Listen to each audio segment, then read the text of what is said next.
निमंत्रण करिछि ओडिशार जे विजु जनता दल सभापति एवं विरोधी दल नेता तांकर गोटे स्टेटमेंट काली से देइछथि जो स्टेटमेंट रे से मो ना को व्यवहार करिछथि सेइतपई आज मु आपण मान को निमंत्रण करी इंडिविजुअली काहाको न कही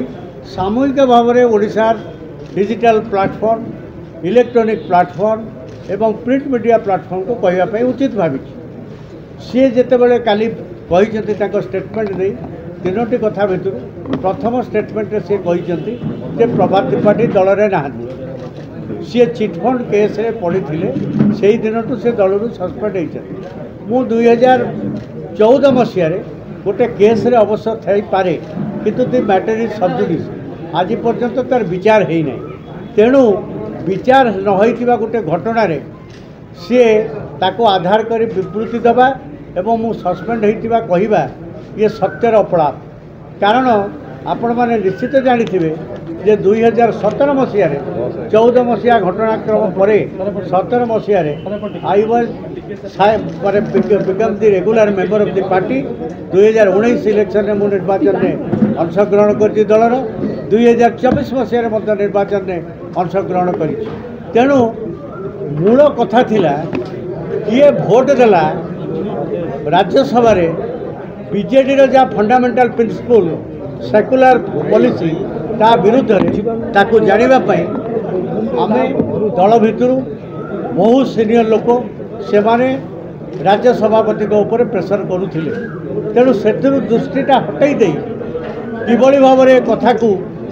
अन्य आड़ को डाइवर्ट करदे हम से गतकाली अजथारे मो मुंडे दोषारोप करी निष्पत्ति नि भावुँ व्यक्तिगत भाव में किए जड़े मो भली लोक दंडित हो दंडित नवा ओडावासी किसी गुरुत्व ना किंतु बीजेडी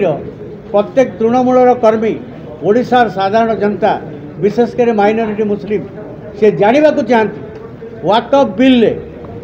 बीजेडी स्टैंड अनुसार आम तार समस्त सदस्य आमको वोट देवा कथा 7 जन राज्यसभा मेंबर कौन पाई सेठी गोटे नाटक सृष्टि करागला जहाँ पार्लियामेंट्री प्रिंसिपल विरोधाचरण करोसी बिल भोट दिहवा दरकार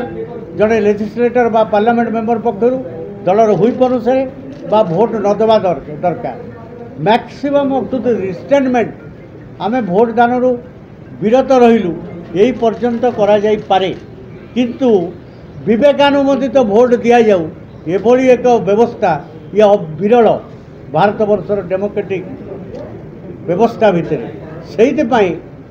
ओडावासी जो माइंड को